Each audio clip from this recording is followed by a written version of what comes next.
Hello everyone, welcomes to all in Khan's academy.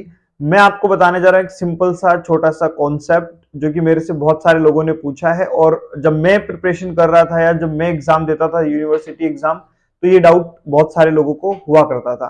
तो बात यह है कि आप लोगों से जब कभी भी एग्जाम में क्वेश्चन के अंदर नर्सिंग मैनेजमेंट पूछा जाता है, और बेसिकली ये सबसे इंपॉर्टेंट चीज होती है आपके यूनिवर्सिटी एग्जाम्स के अंदर। यूनिवर्सिटी एग्जाम्स के अंदर डिजीज से ज्यादा उसका नर्सिंग मैनेजमेंट पे ज्यादा गौर किया जाता है। तो नर्सिंग मैनेजमेंट लिखते टाइम आपको ध्यान इस बात का रखना है कि जब आप नर्सिंग मैनेजमेंट लिख रहे हैं उस टाइम पर आप देखिए, जनरली जो नर्सिंग मैनेजमेंट होता है वो नर्सिंग प्रोसेस के ऊपर बेस्ड होता है, जिसके जनरली 6 कंपोनेंट होते हैं। सबसे पहले हम लोग करते हैं असेसमेंट, दूसरा करते हैं हम लोग डायग्नोसिस, देन तीसरा हम गोल बनाते हैं, गोल के बाद हम प्लानिंग करते हैं, प्लानिंग के बाद इंटरवेंशन, और देन इंटरवेंशन है जिसे हम लोग इम्प्लीमेंटेशन भी बोलते हैं। एंड द लास्ट वन जो हमारा होता है कौन सा, इवैल्यूएशन। ठीक है, तो जो ये सारी चीजें हम लोग करते हैं एक नर्सिंग प्रोसेस के अंदर, एक नर्सिंग मैनेजमेंट के अंदर करते हैं। बट ये जो चीजें मैंने आप लोगों को अभी बोली, सारे पॉइंट, ये ऑन द प्रैक्टिकल बेसिस की जाती है। यानी कि जब आपके सामने पेशेंट प्रेजेंट है, आप उसको हैंडल कर रहे हैं, तब ये चीजें देखी जाती हैं। लेकिन जब आप एग्जाम में बैठे हैं तो आपके पास कोई पेशेंट नहीं है, तो आपको ये सब चीजें लिखने की नीड नहीं है। आपको पूरा नर्सिंग प्रोसेस या नर्सिंग केयर प्लान बनाने की जरूरत नहीं है।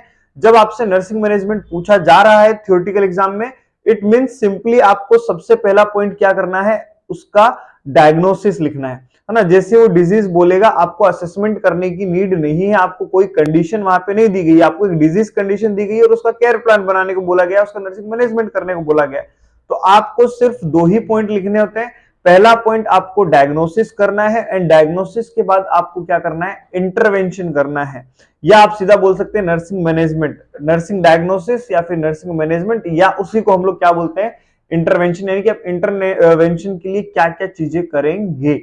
आई होप आपको ये बात समझ में आई होगी। यानी कि आपको सिर्फ 2 कंपोनेंट ही करने हैं। आपको बड़ी बड़ी हेडिंग लगा करके, कॉलम बना करके लिखनी नहीं है। सिंपल सा केयर प्लान जब आप लोग थ्योरेटिकल एग्जाम में बना रहे हो तो सीधा लिखिए भाई मैनेजमेंट ऑफ XYZ जो भी डिजीज है, फिर उसका डायग्नोसिस लिखो। डायग्नोसिस एक सिंगल लाइन में डायग्नोसिस लिख करके उसको आगे उसमें डायग्नोसिस लिख दो, एंड देन नेक्स्ट से इंटरवेंशन लिख करके कम से कम 5 पॉइंट जरूर ऐड करें इंटरवेंशन के। ठीक है, चाहे बेसिक से स्टार्ट करके मेडिकेशन जाते जाते 5 पॉइंट जरूर ऐड करें।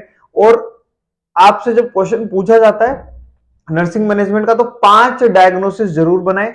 5 डायग्नोसिस में देखो, जो भी सिस्टम आप पढ़ रहे हो ना, 3 तो कॉमन होते हैं वहां पे। ठीक है, यानी कि जो 3 तो क्या होते हैं, बेसिकली कॉमन होते हैं, जो सारे डिजीज पे अप्लाई होते हैं। 2 ऐसे नर्सिंग इंटरवेंशन, 2 ऐसे नर्सिंग डायग्नोसिस जरूर बनाए जो उस डिजीज के लिए स्पेसिफिक हो।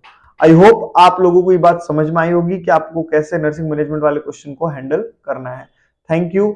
मैक्सिमम लोगों के साथ शेयर कीजिए ताकि उनको ये बात के बारे में पता लग सके कि आखिर उनको नर्सिंग मैनेजमेंट का क्वेश्चन करना कैसे है।